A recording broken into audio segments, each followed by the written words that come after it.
Did you Like, ever, oh, Jaden, did you feel the pressures? yeah, Mm, I did. Once I went out into the world and I saw what people, how people feel about my parents, mhm. I didn't understand, I'm still understand more and more every day that 2010 to 2012, I had achieved everything that I had ever dreamed. I was beyond the wildest dreams. I had been blessed beyond anything I can imagine. Um, but nobody in my family was. For a long time, Will Smith was looked at as one of the safest bets in Hollywood. He even made it a point to talk about how differently he raised his kids, like he had unlocked a better system than everyone else. But as Jaden Smith grew up, that image started to feel fake. What is your worst nightmare? Mm, my worst nightmare. Um, I don't have nightmares. I'd probably Just so say his worst nightmare no, was to no, be she was asking individually. Your worst nightmare and my worst nightmare. Not you okay. don't get to tell people my worst nightmare. Okay. How could you know, Jaden? This is not about calling Jaden the problem. It's about noticing how his life has slowly pulled back the curtain on parts of Will Smith that were never meant to be seen. All right, sit down. I mean, stand up. Okay, I'm really confused by the direction. I'm the director. Do what I say. Okay. Wait, who did his wardrobe? My pants used to be together. This is important for I feel like Just. this is more of a striped shirt thing. Did somebody bring some clothes for Jaden? For years, Will Smith had one of the cleanest reputations in Hollywood. Even people who didn't love his movies still saw him as a guy who stayed out of real trouble. That's why the lawsuit filed by Brian Scott Joseph hit differently. It didn't sound like a random internet rumor. It came with details, timelines, and claims that forced people to pause. Brian Scott Joseph is a professional violinist and a former contestant on America's Got Talent. According to his lawsuit, he was hired to work with Will Smith on a tour project. At first, everything looked normal. Then, Joseph claims the relationship started to change. He says Will began using emotional language that felt personal. He describes a pattern where he felt pressure to stay close, stay quiet, and not question what was happening. The lawsuit paints a picture of control, where power and access were used to blur lines. Whether people believe the claims or not, the wording matters. This wasn't described as a misunderstanding, it was described as something that felt intentional. The situation escalated with what Joseph says happened next. He claims that while staying at a hotel during the tour, someone entered his room without his permission. When he returned, he said he found a handwritten note waiting for him. The note suggested someone would be coming back to hang around with him. Joseph says he did not see this as a friendly gesture. He says it felt threatening. That detail is what made many people uncomfortable, not because of what the note said, but because of the situation around it. According to the lawsuit, management dismissed his concerns. He says he was made to feel like the problem. Shortly after, he was fired from the tour. Will's legal team denied every allegation. They said the claims were false and irresponsible. On paper, it became one person's word against one of the biggest stars in the world. That alone would have been a major story. But as soon as the lawsuit became public, other voices started resurfacing. People who had been talking for years suddenly felt relevant again. One of those voices was Jaguar Wright. Jaguar had already been making claims about several figures in the industry, including Will Smith. She alleged that his mentorship program was sometimes used as a cover-up for his inappropriate relationships with other men. She didn't just talk about adults, she included Jaden Smith when discussing long-term emotional harm. Her claims were hard to verify and easy to dismiss at first. But when the lawsuit appeared, people started connecting dots. Then came Brother Balal, a longtime friend of Will Smith. He claimed that years ago, he walked into a room and saw Will in a compromising position with another actor.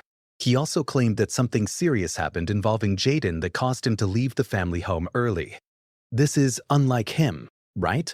So I opened the door to Dwayne's dressing room. And that's when I see Dwayne and having anal with Will. There was a couch, and Will was bent over on the couch, and Dwayne was standing up, killing him. Murder like murder. It was murder in there. Once these stories surfaced, people began re-watching old footage with very different eyes. There are several interviews where Will Smith kisses Jaden on his lips.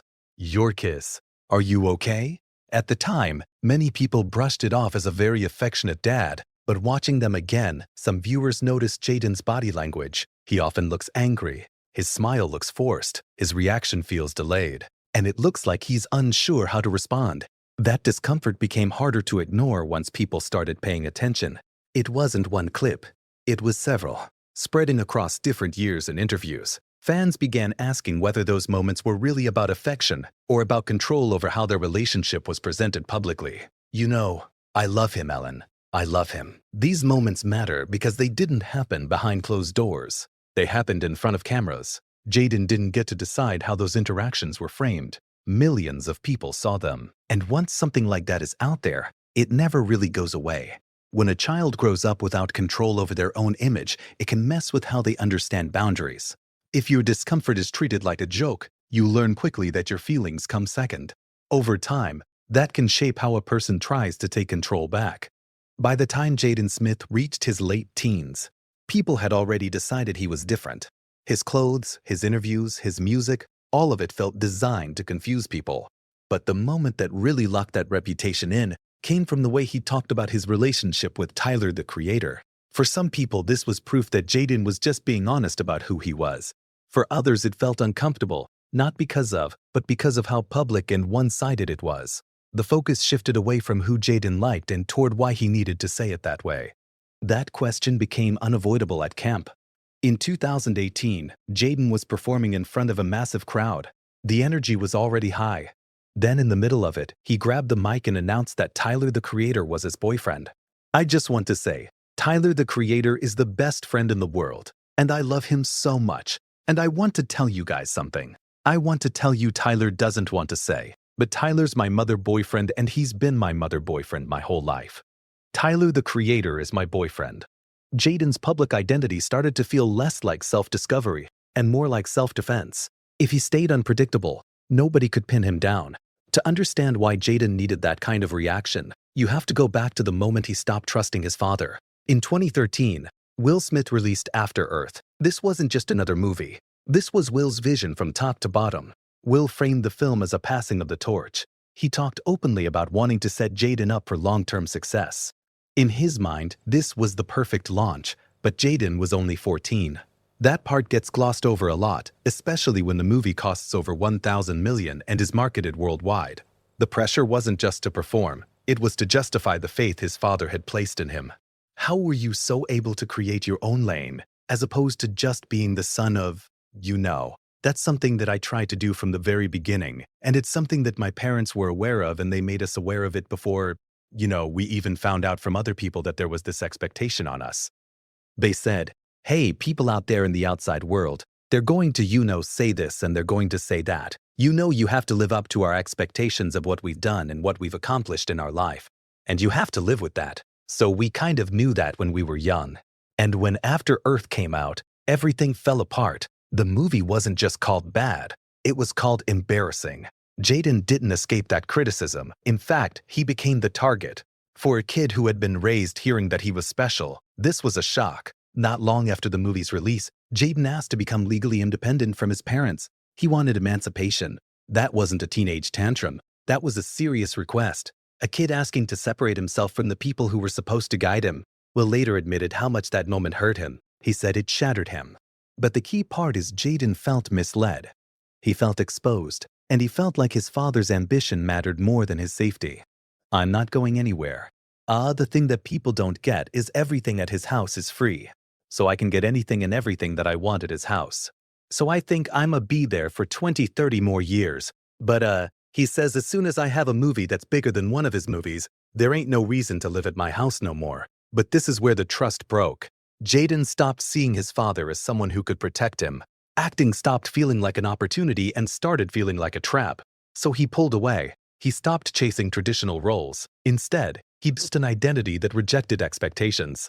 That shift explains a lot of what came later. Will and Jada Pinkett Smith leaned even harder into the parenting style they had always defended. They believed rules were limiting. They believed punishment was harmful. Instead of discipline, they focused on conversation. Instead of structure, they gave their kids control over their own lives at a very young age. At first, that sounded progressive. But in real life, especially when fame and money removed normal consequences, that kind of freedom can turn into something else. We made a very, very, very terrible mistake with our children, and we went with radical honesty. There was just talk, and talk only goes so far when a kid is overwhelmed. Education is where this really showed. Jaden was removed from traditional school. Instead of classrooms, tests, and peers, his learning became informal and isolated. His parents believed school systems were restrictive and harmful. Jaden took that belief and ran with it. He started posting anti-school messages online. He claimed schools were designed to brainwash kids. He said society would be smarter if everyone dropped out. Those posts weren't coming from a kid quietly questioning authority. What was meant to create freedom ended up creating confusion. Instead, this is not a story about rebellion or attention-seeking. It is a story about consequences that took years to show up. Do you think Jaden failed, or was he given too much freedom too early? Did Will Smith help shape his son, or did he lose control of the process? That's what Jaden seems to be doing now. The choices Will Smith made as a parent are written all over his son's life. What was meant to create freedom ended up creating confusio. Instead, this is not a story about rebellion or attention-seeking. It is a story about consequences that took years to show up. Do you think Jaden failed, or was he given too much freedom too early? Did Will Smith help shape his son, or did he lose control of the process?